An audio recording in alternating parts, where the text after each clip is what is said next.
Welcome to What Was He Thinking? My name is A.B. Bracewell. Today I'm going to be your personal tour guide through a man's psyche. Take this journey as we explore why a man thinks the way he thinks, why a man acts the way he acts, and why a man feels the way he feels. No questions off limits, and no topics too hard. By the end of the show, you'll have a better insight and a better understanding of who we are as men. This season on What Was He Thinking?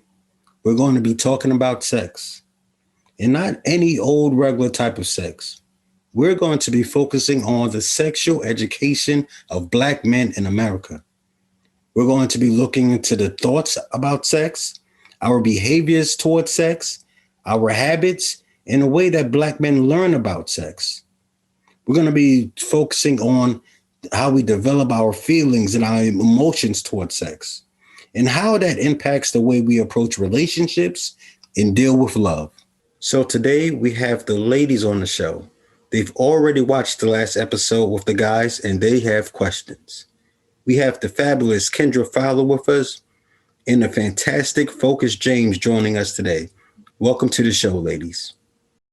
Thank you again, Adam, for having me on. This has been a good conversation so far.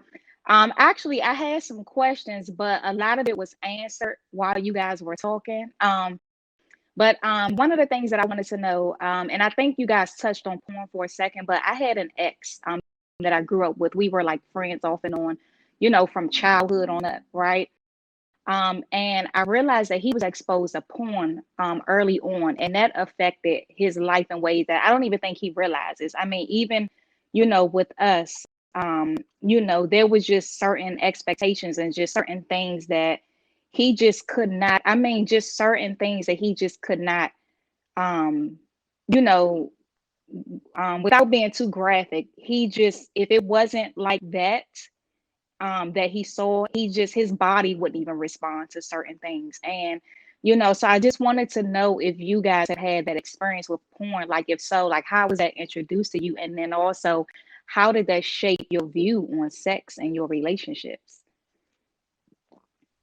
Um, for me, like porn was introduced very early. I can't even remember the exact age, but I know before my teenage years. It was introduced to me by older guys just watching it, and I'll come into the house or coming into the room, a bunch of friends hanging out, and it's on, and then I'll sit there and watch it, and it really as as a younger guy, I don't know how much it affected me, but as I grew up and started becoming sexually active, I can see that it did have some type of influence on me. The things that I expected from a woman, the way I wanted her to perform or act, or the things I wanted her to do in a bedroom. A lot of it was emulated through what I saw and what I learned through porn. I would want her to do some of the most graphic, the most extreme things at times, and these aren't things that I just made up in my head and came up with. I saw them somewhere, I learned it somewhere, and now I wanted to imitate the behavior, and I wanted her to imitate some of the same behavior, and I kind of agreed. There's times when I had a sexual partner, and I wouldn't be satisfied because she wasn't willing to do some of those, graphic things that I saw on the porn, or she wasn't willing to do it as long, or she wasn't willing to do it as hard or as fast or whatever it was. So it definitely had an influence on the way I approach sex and approach women. Just from, because that was my education, that was my sexual education. That's where I really, the first time I seen it, the first one time I learned and know where my private goes and where it goes on her. That's where I learned it, and that's definitely things I tried to imitate as I got older, and probably not even conscious of it. I wasn't conscious that I saw this on porn and I want to do it now, but I think just that seed was planted in my mind, and this is how it should be done, and that's how I wanted it done. Yeah, and I don't know, Kendra. I'm probably a little different. I've never been like a huge porn guy, in general. I mean, obviously, I'm a man. I've seen it. I think my first exposure to porn, honestly, was just channel surfing one night, and I flicked across HBO. I think Real Sex or one of those things that came on like HBO or Cinemax when I was in middle school, and but that was kind of like a weird sex show. Like it wasn't just like your typical porn where they're just like having sex. They were like doing weird fetishes and like weird like orgy things and things like that. I just flat out wasn't really into. Like so my exposure to porn was a little different than that. So to this, like that's not been my struggle, and I get that it's a lot of people's struggle. That hasn't been. I'm blessed that that hasn't been my struggle. And there are times that I've watched porn.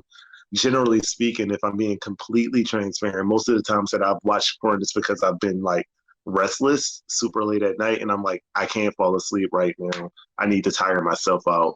Okay, only thing I could think to do to tire myself out is like, climax. And that's why I'm going to pull this porn video up.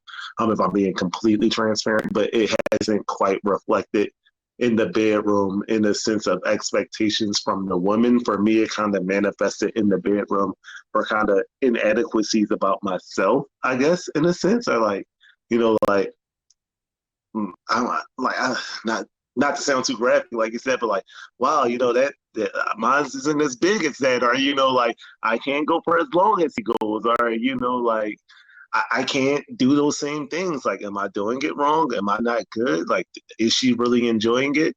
And things along those lines. So that's kind of how it manifests in my life personally.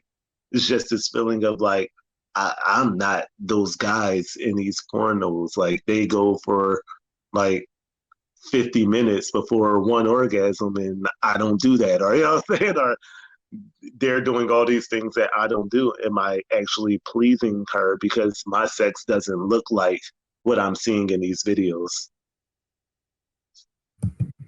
To answer that question, I think that as Adam said, it shapes what we expect and what we desire to do. I also heard somewhere that it rewires our brain waves. So the other thing about it is sex is created to be a mutually enjoyed activity, whereas porn is a individual activity. So it stops you from considering the enjoyment of your partner. I think that the other thing is that porn is generally created for one gender specifically. So if you are a man and you're watching porn that is produced for men, then it kind of creates a perspective that the woman wants what the man wants, even though that's not necessarily the case. And so now you're thinking, okay, if I'm putting her in a headlock or pulling her hair, kicking her, getting R. Kelly on and pissing on her, that's what she's desiring, even though that's not necessarily the case. But you're saying, okay, I saw it in this video, so this is true. And I think it creates a alternate reality for some guys. I think the other piece to it is it becomes like an addiction. And so you need certain stimuli that you might not necessarily need. So, I remember I had a conversation with a friend of mine from college, and he was saying that, he had got to the point where sex didn't really excite him like that, and only oral sex. Then he said, it didn't, the oral sex stopped being exciting. And then he had to say, okay, I had to ejaculate in some weird place on her face, so her nostril, her eye, not just on the face, but it had to be something extremely graphic to even give him any excitement. So I think porn generally has a tendency to alter our expectations, our desires, as well. Like let's say if you use a drug, you need more of it to get the same level of high. And it becomes the same thing with sex, is that you need some weirder fetishes to get the same low level of high. Maybe Damien wanted to address the same question. I don't think he heard it because he I wasn't in can the read. room. So if you can ask Okay, I can Damien the ask it same again. question too. Hey, Damien, welcome back. First of all, I wanted to shout Damien out for being a real estate agent. Damon, I'm sorry, I'm saying Damien, but Damon, I just got into the real estate world myself. But I had asked about porn and if that affected you in any way as a boy or as a man now, and if so, how so? So I think that porn is it's particularly destructive because I think that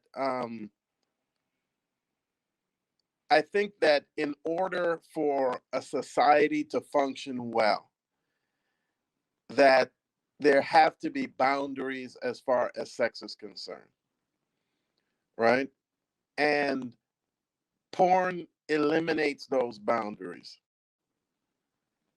right? And so we already have issues in certain types of ways. I think one of the biggest issues we have that does not promote family um, within Black culture is basic things like, and if I were to boil it down to one phrase, it would be pleasure without responsibility.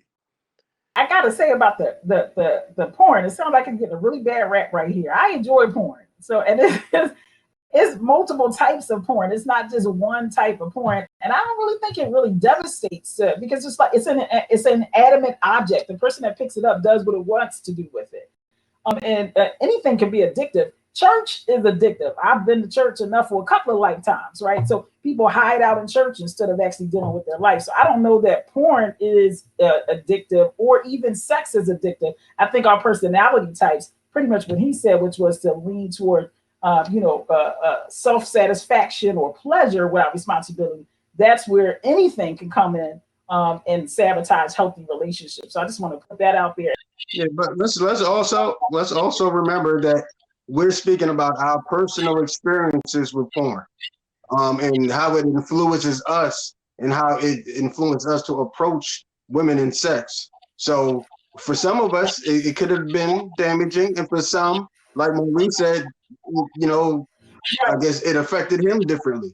I So like it does that. It affect affects everyone differently. everyone differently versus porn, affects the family and the threat of sex. That's a very blanket statement. So I think the effects of each person is a better way to state that. So my question was, when it comes to sex, what is your new purpose, or what is it that you said it beautifully earlier, Maurice, is that when you were younger, it's about being horny or just letting off. But when you move into relationships that has some more depth, or maybe even marriage, then there is a level of intimacy where maybe you're looking to please your wife.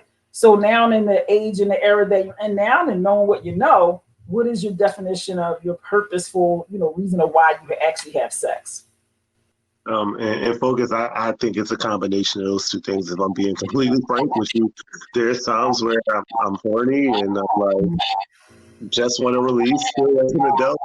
But there's times where, I've been in a relationship and I've really, like, my significant other has done something for me that has made me want to engage in her intimately. And so there's absolutely a combination of those two things. I don't particularly know if it's like one concrete answer. I do know now the big difference between me at 32 and me at 15, 16 is I understand the ramifications, right? So at 15, 16, if you wanted to jump in bed with me, I was going to jump in bed with you because I wanted to be able to tell my friends I got another sexual partner. I had sex with her. I had sex with her.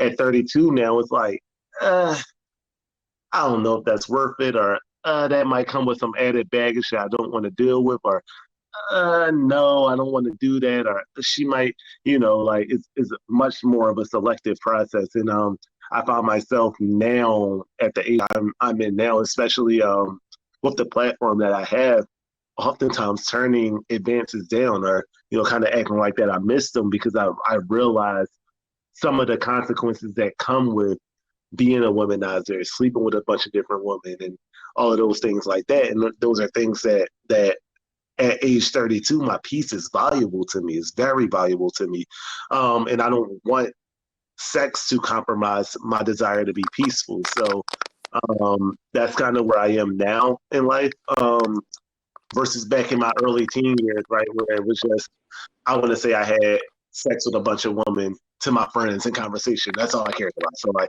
it didn't matter what you look like, it didn't matter what you sound like, it didn't matter nothing. It just mattered that at the end of the day, when I was counting my sexual partners, I had another notch on the list.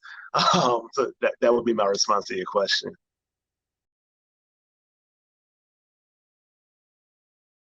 If I Should I can just add to that, like, now this to add to that real quickly, like,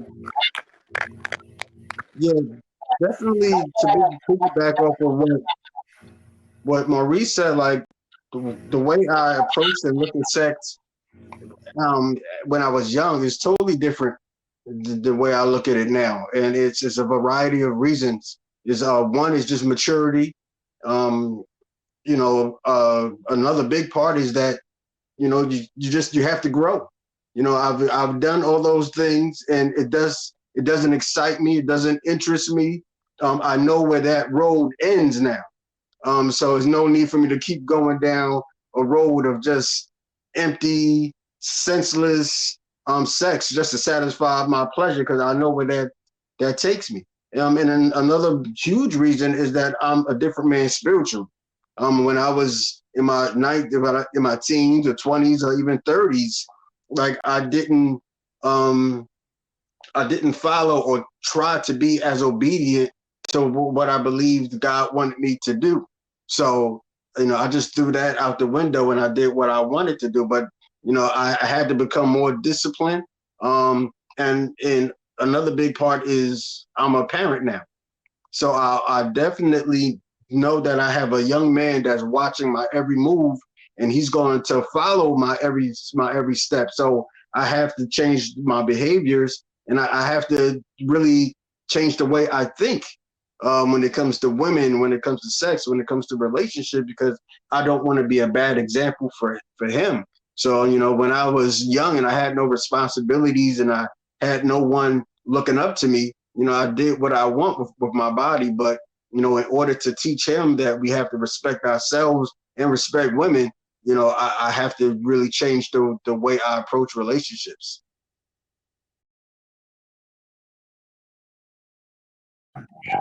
I think my answer probably pretty similar to both Adam's and Maurice's. I think if we're honest with ourselves, our own personal pleasure is always going to be a part of any sexual encounter or engagement.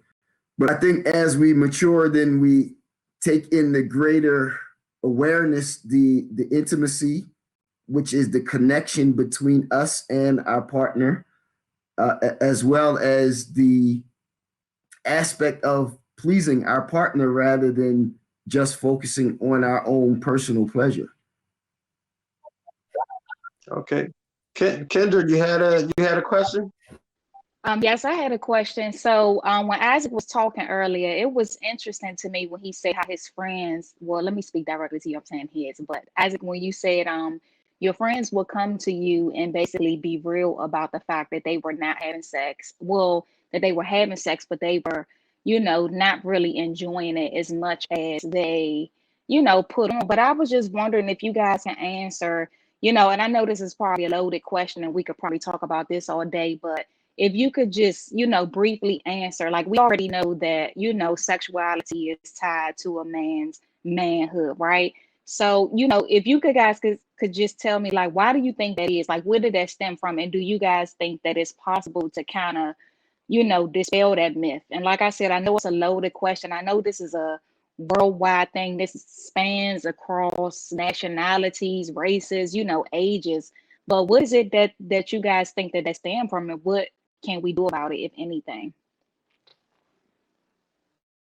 So recently, somewhere I heard or read that during sex, man creates a specific hormone or chemical that only takes place during sex for men. They said for women, they also get this same hormone created when they nurse a baby and in other mothering activities. So it's almost like a natural high that a man can only experience during that activity. So I think that that plays a significant factor. I also think that there is a physical fulfillment that we desire, even if we recognize that it's detrimental to us at the same time. So let's say if we eat a great piece of cake or a donut, we understand that, hey, this is bad for my health, but at the same time, it tastes great. And while I'm eating it, it's enjoyable. And then after you finish eating, then you say, dag, like, did I really need the second one? Or would I have been content with one or even none? Maybe I should have went to the gym and I would have got a similar positive experience, and it would have been a positive emotional experience also. So they weren't saying that they didn't like sex, but what they were saying was that the emotional experience wasn't as fulfilling as they expected it to be, and it wasn't as emotionally fulfilling as the physical experience. So they kind of had a mixed feeling connected to having sex. And if I could just come in for one moment, and I guess I forgot to add that pressure. Like I meant to ask like that pressure. Like why is that pressure there? Like that pressure that they felt like they had to act like that it was just, you know what I mean? Like why is that tied to being a man as So, much as it is the amount of women he's with? so I think that as men, we have a very limited scope for measuring manhood. And as I heard the one guy say, we measure manhood on the three B's: the ball field, the bedroom, and the billfold. That's it. We don't measure friendship. We don't measure manhood on friendship. We don't measure manhood on how good a father we are. It's pretty much three aspects: sports, our relationship with women, and how much money we make. That's it. And until we can transition to some other measurements of manhood, then sex is the one that every man can attain to. Every man can be a great athlete. Most men are not going to make enough money to feel content or satisfied or where society will respect them for it. But sex is the one area where they have greater realm of control. Any man and every man can find a sexual partner.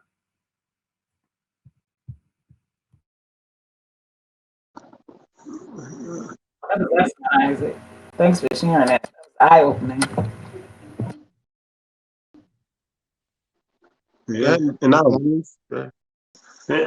and Kendra, in a sense, I do agree with Isaac that I think our what we measure, things that we measure as manhood, or that you are taught in your youth, are measures of manhood, and the things that when you become an adult and you realize our true measures of manhood are completely different. And I think Adam has said that we're in maturity earlier, and I think a lot of it, as you're maturing, you kind of learn like it's not about how many people I slept with. It's not about, these things are there are greater measures to manhood than just the sexual component. I do believe that sex feels good. Like it does. Like flat out, it does feel good. And I'm not gonna sit here and get on this live and act like it doesn't feel good. And I can remember one of my first corporate job, one of my coworkers would say to me when I came to work some days, he'd be like, "Oh, you must have had sex last night because you're happy today," because it was directly impacted to what my mood would be. And like he was like, "You came in, you dapped everybody up, you smiling. Yeah, I know you must have had sex last night." So we're not going to act like those things aren't true statements. Like I am not particularly in the best of moods when I'm not having sex, and I'm not going to sit here and hide that. I feel a sense of relief when I do have sex, and I'm not going to sit here and hide that.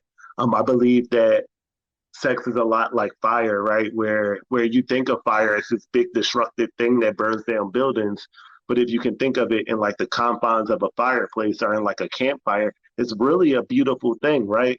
It's beautiful, and you can see there's a app on Netflix. It's just a fireplace app on thing on Netflix where it's just for hours, just a fireplace burning, and it's just beautiful to sit there and watch. So I think if used in the correct context, if used in the proper context, sex is a beautiful thing.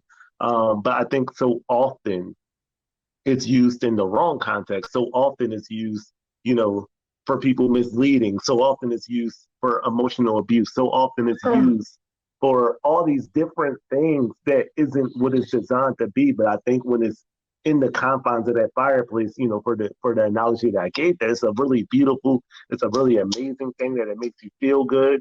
It makes you feel empowered. It increases your self-esteem, and all of those things. So that would be my response to your question, Kendra. Yeah, and I would say, just to piggyback off of what both Isaac and Maurice said, the limited ways for us to measure our manhood and really just chasing the pleasure of sex is a huge part of it. When we're younger, I would say that it's probably more attached to wanted to be cool, wanted to be in, not one to be a outcast or the one that's missing out. So we will chase sex and we'll attach sex to our manhood because we want all those things that come with it, the popularity of it.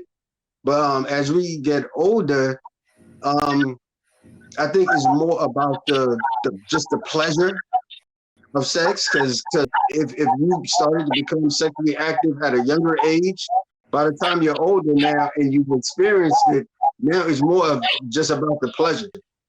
Is at a certain age is not really defining me as a man. It's just that now I just enjoy doing it, but that's part of the I guess consequences of starting early, or even starting when you having sex before you're supposed to. Like Maurice was saying, is great when it's in the confines of a certain boundary. But when we start having sex outside of those boundaries, like that just carries on into our adulthood. But I think the meaning and what it means to us definitely changes as we become older. The reasons I had sex when I was younger is definitely not the reasons why I would have sex while I'm older. It doesn't define me as a man anymore. It definitely becomes the pleasure. It becomes a connection. It becomes more intimate action. It becomes all those things. So I just want to thank you guys. Thank you guys for being a part of it. I know we were on a certain time limit, so I don't want to keep you, but we're definitely going to have this conversation again. I know you probably have more and more questions. I'm going to invite all of you guys back on here again so we can continue this conversation. So it seems like we probably lost a couple of our guests, internet issues or whatever it might be.